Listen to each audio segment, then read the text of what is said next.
Doctor Arjuna Ramanathan sir அவர்கள் எதை பண்ணாலும் அது சம்பவம் தான், ட்ரெண்டிங் தான். அதுதான் ஹைலைட் ஆஃப் த ஷோவாக இருக்கும், ட்ரெண்டிங் நியூஸாக இருக்கும். முக்கியமான ஹைலைட் என்ன அப்படின்னா, அது உள்நாட்டில் மட்டுமில்லை வெளிநாட்டிலையுமே அதுதான் முழு பேச்சாக இருக்கும்.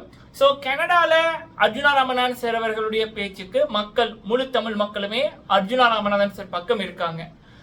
யூரோப்பில் இப்போ சில சம்பவங்கள் பார்க்க முடியுது. யூரோப் அப்படின்னைக்குள்ள யூரோப் ஃபுல்லாகவே உண்மையான தமிழ் மக்கள், அதாவது எங்களோட எதிர்காலம் பிள்ளைகள் நல்லா இருக்கணும், நாங்கள் நல்லதை விரும்புகிறோமே தவிர அழிவை விரும்பல. அந்த நல்லது நடத்தி வைக்க அர்ஜுனா ராமநாதன் சார் அவர்களால் மட்டும்தான் முடியும். அதற்கு என்ன செய்யணுமோ அதைத்தான் அவர் செய்கின்றார் அப்படின்ற ரீதியில் யூரோப் ஃபுல்லாக இருக்கிற மக்கள் மதிப்புக்குரிய டாக்டர் அர்ஜுனா ராமநாதன் சார் அவர்கள் பக்கம்தான் இருக்காங்க. அதை பற்றிய கிடைக்கப்பெற்ற தகவல்களை தான் இந்த வீடியோவில் நம்ம பார்க்க போகிறோம். நீங்கள் போடுற லைக்கு பல பேருக்கு இந்த வீடியோவை கொண்டு போய் சேர்க்கிறதும், முடிந்தால் லைக் பண்ணுங்க, ஷேர் பண்ணுங்க. உங்களுடைய கேள்விகள் கருத்துக்கள் இருந்துச்சுன்னா கேளுங்க, சொல்லுங்க. மக்களே, ஒரு சின்ன விடயம், என்னுடைய சகோதரி அவர்களோட பேசக்குள்ள அவங்க சொன்ன விடயம், அவங்களுக்கு ஃபுல்லாக ஏஐ தெரியும், ஏஐ ஃபுல்லாக படிச்சுட்டாங்க. அதாவது ஏஐ அப்படின்னு இப்போ நம்ம சொல்கிறோம் என்னன்னா ஏஐக்கு இப்போ பெரியதொரு மவுஸ் இருக்கு. மவுஸ் என்னைக்குள்ள டிமாண்ட் இருக்கு. அது எல்லாராலையும் ஈஸியாக புரிஞ்சு கொள்றது கஷ்டமாக இருக்கும். பட் ஒரு 15 ஏஜில் ஏஐ கரைச்சி குடிக்கிறது அப்படின்றது சாதாரண விடயம் இல்லை. அப்போ அந்த பிள்ளை ஒரு விடயம் ஒன்று சொல்லிச்சுது, பேசைக்குள்ள ஒரு விடயம் ஒன்று சொல்லிச்சுது. என்ன அப்படின்னா, இதுவரைக்கும் ஸ்ரீலங்கா கிரிக்கெட் டீம், இலங்கை கிரிக்கெட் டீம் 1996 வேர்ல்ட் கப் அடிச்சாங்க. 2023 semifinalist, 2027 2011 finalist, record maker, history maker. So அப்போ ஸ்ரீலங்கா கிரிக்கெட் அப்படின்னாலே பல பேர் பயப்படுவாங்க. மதிப்புக்குரிய சனத் ஜெயசூர்யா அவர்கள், குமார் சங்கக்கார் ஐயா அவர்கள், மகள ஜெயவர்தன சார் அவர்கள், தில்ஷான் சார் அவர்கள், இப்படியான பெயர்கள் பார்க்க முடிந்தது. கேப்டனாகவும் அதாவது இலங்கை அப்படின்னைக்குள்ள சகோதர மொழி, சிங்கள மொழி உறவுகள் தான் அதிகமாக இருக்கிறாங்க. ஸோ அப்போ கேப்டன் அப்படின்னைக்குள்ளேயுமே சகோதர மொழி உறவுகள் தான் வருவாங்க. இலங்கை கிரிக்கெட்ல முழு உலகமே திரும்பி பார்த்தது ஒரு நபர் அப்படின்னைக்குள்ள. ஒரு பக்கம் சனத் ஜெயசூரி அவர்கள் இருக்காங்க, குமார் சங்கக்கார சார் அவர்கள் இருக்காங்க, மகள ஜெயவர்தன சார் இருக்காங்க, சமிந்தவா சார் இருக்காங்க, அர்ஜுனா அவரோட பேர் என்ன, winning captain Ranatunga, Arjuna Ranatunga sir இருக்காங்க, அவங்க இருக்காங்க, அரவிந்தடி சில்வா சார் இருக்காங்க. பட் அதுல ஒரு தமிழ் பேர் ஒன்று இருக்கு, முத்தையா முரளிதரன் சார் அவர்கள். ரசனாலோ ஆனோல்டும் தமிழர் தான், பட் முத்தையா முரளிதரன் அவர்கள் ஃபேமஸ், சரிங்களா? பட் அந்த முத்தையா முரளிதரன் அவர்கள் ஒரு டைம் இல்லாம போயிருப்பாங்க. அவரை இருக்க வச்சது அர்ஜுனா ரணதுங்க சார் அவர்கள். அவர் குரல் கொடுக்கலன்னா முத்தையா முரளிதரன் சார் அவர்கள் ஒரு டைமே காணாம போயிருப்பாங்க. அதையும் நான் கொஞ்சம் ரிமைண்டர் பண்றேன், சரிங்களா? ஏன்னா சில விடயம், சில கூட்டம் ஒரு மக்களை தப்பா நடத்திக்குள்ள நம்ம இதெல்லாம் பார்க்கணும் இல்ல. சரி, ஓகே. அப்ப அப்படி இருக்கக்குள்ள ஸோ இவ்வளவு காலம் இருந்த கிரிக்கெட் டீம்லயே பாத்தீங்கன்னா ஒரு பெர்மனண்டான கேப்டன் அப்படின்னுக்குள்ள அது சகோதர மொழி உறவுகள் தான். முத்தியா முரளிதரன் சார் அவர்கள் ஒருக்கா என்னமோ கேப்டனா இருந்திருக்காங்க போல இருக்கும், 2 சீரீஸுக்கோ 3 சீரீஸுக்கோ, ஐ எம் நாட் ஷுவர், சரிங்களா? சரி, ஓகே. பட் இதுதான் சிச்சுவேஷன். ஸோ அப்படி இருக்கக்குள்ள மஹிந்த ராஜபக்ச சார் அவர்கள், நான் கிரிக்கெட்டை ஏன் சொன்னேன்னா, இலங்கையில நிறைய விளையாட்டுகள் இருந்தாலும் கிரிக்கெட் மக்களிடம் போய் சென்ற அளவுக்கு, அதுவும் இலங்கை கிரிக்கெட்டை பார்த்து பல ஜாம்பவான் நாடுகளே பயந்தது. ஆஸ்திரேலியாவே பயப்படுவாங்க ஒரு டைம் இல்ல, இப்ப இல்ல, ஒரு டைம் இல்ல, சரியா? ஸோ அப்ப கிரிக்கெட் அப்படின்னைக்குள்ள அது ஒரு பெரிய ஒரு ஜாம்பவான். அதனாலதான் நான் சொன்னேன். அப்ப மஹிந்த ராஜபக்ச சார் அவர்கள் அப்படின்றவங்க இப்ப என்ன சில பேருக்கு பிடிக்கும், பல பேருக்கு பிடிக்காது, சரியா? ஸோ அப்ப அதே மாதிரி தான் எல்லா மனிதர்களும். ஏன் இப்ப மதிப்புக்குரிய தலைவர் சூப்பர் ஸ்டார் ரஜினிகாந்த் சார் அவர்களை பல பேருக்கு பிடிக்கும், சில பேருக்கு பிடிக்காது. தளபதி விஜயன் அவர்களையும் பல பேருக்கு பிடிக்கும், பல பேருக்கு பிடிக்காது. ஸோ அப்ப பிடிப்பும் பிடிக்காத வெறுப்பும் இருக்கிறது தான் மனிதர்களோட வாழ்க்கை. அதே மாதிரி தான் மதிப்புக்குரிய மஹிந்த ராஜபக்ச சார் அவர்கள். பட் அரசியல் அப்படின்னு வரைக்குள்ள அவர் ஒரு ஜாம்பவான், சரிங்களா? அரசியல்ல மஹிந்த ராஜபக்ச சார் அவர்கள் ஒரு ஜாம்பவான். அதுலயும் அவருடைய கோட்டை, அது பொதுவாகவே இலங்கைன்னா சிங்கள உறவுகள் தான் அதிகம். அதுலயும் நேத்து நடந்த இடம் அவருடைய கோட்டை. அந்த ஒரு கோட்டையில ஒட்டுமொத்த கோடி தமிழ் உறவுகளோட குரலாக ஒரு தமிழரோட குரல், அதுவும் தமிழர்களால் தெரிவு செய்யப்பட்டு பாராளுமன்றத்துக்கு எங்களிலிருந்து ஒருவராக நீங்க போங்க அப்படின்னு சொல்லி போய் ஒரு வருடத்துக்குள்ளேயே பல மாற்றங்களை தமிழர்களுக்காக பண்ணின ஒரு மிக மதிப்புக்குரிய ஒரு நபர். அவர் இந்த கோட்டைக்குள்ள அப்படிப்பட்ட ஒரு ஜாம்பவான், அரசியல் ஒரு ஜாம்பவான் முன்னிலையில அவர் பேசுறதுன்றதே சொல்லைக்குள்ளேயே புல்லரிக்குது. எவ்வளவு பெரிய ஒரு பெருமை, எவ்வளவு பெரிய பெருமை. வரலாறு மாறி இருக்கு, ஹிஸ்டரி மாறி இருக்கு. இதுவே மிகப்பெரிய வெற்றி.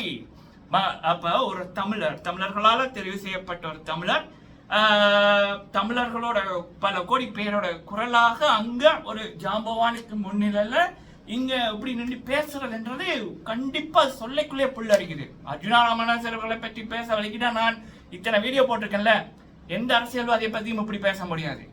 அப்படி பேசணும் அப்படின்னா அவங்க ஒவ்வொரு நாளுமே ஏதாவது சம்பவங்கள் பண்ணிருக்கணும், ஹிஸ்டரி மேக்கர்ஸா இருக்கணும், அப்படியான நபர்களை பத்தி தான் பேச முடியும். சரியா?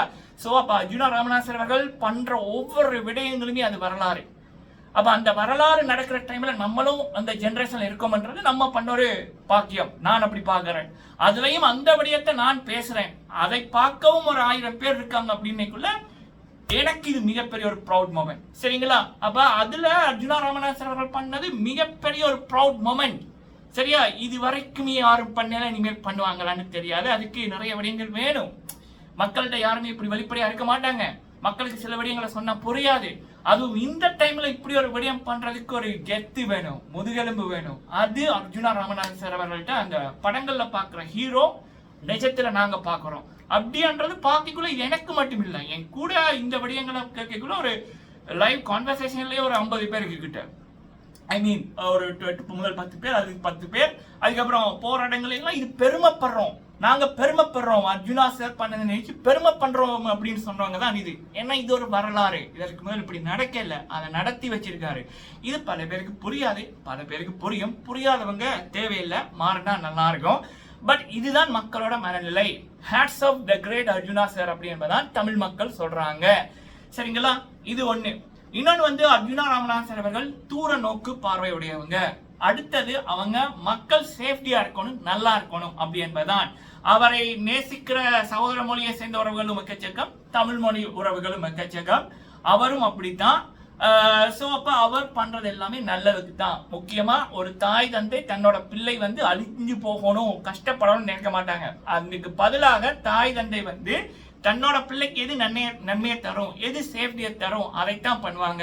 அதைத்தான் அர்ஜுனா ராமதாஸ் அவர்கள் பண்ணி கொண்டிருக்காங்க, பண்ணுவாங்க அப்படி என்பது ஒட்டுமொத்த உண்மையான தமிழர்களோட கருத்தும் வாழ்த்தும். சரிங்களா? சரி, ஓகே. இது இப்படி இருக்கேக்குள்ள இதுதான் எல்லாரும் சொல்றது. யூரோப்லயும் இந்த பதிவுகள் தான் வந்திருக்கு. அதுலயும் சில விடயங்களை ஆதாரங்களோட குறிப்பிட்டு சொல்லியிருந்தாங்க. எப்படின்னா இந்த விடயம் நீங்க பிரான்ஸ்ல இருக்கிறவங்க கேள்விப்பட்டிருப்பீங்கன்னு நினைக்கிறேன். அதுல ஒரு போன வாரத்திலேயே 3-4 விடயங்கள் நடந்திருக்கு. அதுல ஒண்ணு என்ன அப்படின்னா, ஒரு கம்பெனில ஒரு 2 மேனேஜர்ஸ் தமிழர்கள், அவங்களுக்கு மேலே இருக்கிறவங்களும் தமிழர்கள் தான். ஆனா அவங்க போய் பேசக்குள்ள, அதாவது ஒரு மேல இருக்கிறவங்க அப்படின்றவங்க, இதுக்குள்ள நிறைய விடயம் டீட்டெயிலா சொன்னா தெரிஞ்சிடும். சரிங்களா? யாழ்ப்பாணம் தான். யாழ்ப்பாணத்துல சில இடங்கள், அதாவது அந்த பிரான்ஸ்ல இருக்கிற கம்பெனில மேல இருக்கிறவங்க அப்படின்றவங்க, அவங்க ஒரு பெண் அவங்க யாழ்ப்பாணத்துல கொஞ்சம் ஒரு இடம். சரிங்களா? அடுத்தது இவங்களும் அதே யாழ்ப்பாணம் தான். இவங்க இந்த மேனேஜர் இருக்கிறவங்க ஒரு 6 வருஷம் ஒர்க் பண்ணிருக்காங்க. அவங்க ஒரு 12-13 வருஷம் ஒர்க் பண்ணிருக்காங்க. இதுல ஒரு சின்ன ஒரு பிரச்சனை வந்திருக்கு. என்ன அப்படின்னா, இதை நம்ம இப்படி பண்ணுவோம், அப்படி பண்ணுவோம். இந்த மேனேஜர் பெரிய ஆளுன்னு சொல்லியிருக்காங்க. அதுவும் ஒரு இந்த மீட்டிங் மாதிரி நடக்கும் இல்ல, அங்க எல்லா காரங்களும் இருப்பாங்க. சரிங்களா? இந்தியன்ஸும் இருக்காங்க, மலையாளம் பேசுறவங்களும் அங்க இருக்காங்க, ஆந்திரா சேர்ந்தவங்களும் இருக்காங்க, கருப்பர் வெஸ்ட் இண்டீஸ் கருப்பர்ன்னுவாங்கல்ல, சோ அவங்களும் இருக்காங்க, அப்புறம் யூரோப்ல இருக்கவங்களும் இருக்காங்க. சோ அப்ப இவங்க கருத்தை சொல்லைக்குள்ள அந்த பெரிய ஆளுக்கு அவங்களுக்கு பிடிக்கல. நீ பேசி நான் கேட்கணுமா? எப்படி நீ பேசி நான் கேட்கணுமா? நீ சொல்றா ஒரு ஐடியாவா அப்படின்னு. அப்ப சோ நினைச்சு பாருங்க, தமிழருக்கு தமிழர் ஒரு ஜஸ்ட் ஒரு சின்ன விடயம் சொல்லைக்குள்ளே அவங்களால இங்கே இருக்கிறன்னா நீ எனக்கு சொல்றியா அப்படின்னு. இன்னொரு விடயம் பிரான்ஸ்ல நடந்தது. தமிழன் கிட்ட தமிழ் முதலாளி நல்லா வேலையை வாங்கி போட்டு ஒரு பொண்ணு கிட்ட காசு கொடுக்க முடியாது அப்படின்னு போட்டு தள்ளி எறிஞ்சிருக்காங்க. செக் பண்ணி பாருங்க, யூடியூப்ல வந்திருக்கு. பாருங்க நடந்த விடயம். சரியா? இன்னொரு விடயம், அதாவது பிரான்ஸ்ல தான் வேலைக்கு நல்லா வேலையை வாங்கி போட்டு சொன்ன பவுண்ட்ஸை விட கம்மியா கொடுத்தாச்சு. கேட்டா வந்து நான் உனக்கு சாப்பாடு போட்டேன்ல அப்படின்னுங்க. எப்படி சம்பளத்துக்கு பல நீ என்கிட்ட வாங்கி தின்னாங்க அப்படின்ற மாதிரி. ஸோ அப்ப அப்படி இருக்கைக்குள்ள இந்த உங்களுக்கு புரியும்னு நினைக்கிறேன். சரிங்களா? புரியும்னு நினைக்கிறேன். ஸோ அப்ப அப்படி இருக்கைக்குள்ள இங்க வரலாறு மாறுது. இங்க வரலாறு மாறுது. அப்போ ஒரு ஒரு ஒரு பெரிய ஒரு ஜாம்பவான் ஒரு அரசியல்ல, அதுவும் அவருடைய கோட்டை. அப்ப இதுக்கு முதல் இப்படியான சம்பவம் நடக்கல. அப்போ அந்த இடத்துக்கு ஒரு வருஷத்துக்குள்ளேயே பல விடயங்களை தமிழருக்காக மாத்தின ஒரு அரசியல்வாதி, அதுவும் இலங்கை பார்லிமெண்ட்லயே நம்பர் 3, ஐ திங்க் 3 or 2 பொசிஷன்ல தமிழ் அரசியல்வாதி. அதுலயும் தமிழர்களுக்கும் சரி சிங்களவர்களுக்கும் சரி பிடித்த ஒரு அரசியல்வாதி. இவர் என்ன பண்ணாலும் ட்ரெண்டிங்கு அப்படின்ற இருக்கைக்குள்ள அவர் வந்து ஒரு பெரியதொரு அரசியல் இருக்க ஒரு ஜாம்பவானுக்கு முன்னிலையில ஒட்டுமொத்த தமிழர்களின் குரலாக ஒருத்தங்க நின்று பேசுறாங்க. அத அந்த ஜாம்பவானும் சரி அங்க இருந்த மக்கள் யாரு எந்த மக்கள்னு தெரியும், சகோதர மொழி உறவுகள். அப்ப இங்க இவங்க ஒரு மேடையில நின்று பேசுறாங்க, அத்தனை பேரோட குரல்னா பெருமைப்பட வேண்டிய விடயம். வரலாறு மாறி இருக்கு, மாத்தி இருக்காரு. சரிங்களா? இது அறிவிருக்கிற தமிழர்களுக்கு, உண்மையான நல்ல மனிதர்களுக்கு புரிந்திருக்கு. அத்தனை பேரும் hats off the great Arjuna sir என்று சொல்றாங்க. மீதி இது இல்லாததுகள் நம்ம ஒண்ணுமே பண்ண முடியாது. அதுகளா மாறினா சரி, இல்லைன்னா அதுகள் அப்படியே தான் இருக்க வேண்டும். சரிங்களா? இதுதான் உண்மை. மக்கள் எப்பையும் அர்ஜுனா ராமநாதன் சார் அவர்கள் பக்கம் இருந்தாங்க, இருக்கிறாங்க, இனிமேலும் இருப்பாங்க. இதுதான் காலம் படிப்பிக்கிற பாடம். கனடால நடந்த விடயங்கள் நான் ஆதாரத்தோட சொல்லியிருந்தேன். இந்த விடயங்களும் நான் ஆதாரத்தோட சொல்லியிருக்கேன். சரிங்களா? சோ நீங்கள் உங்கள் கருத்துக்களை சொல்லுங்கள். நன்றி.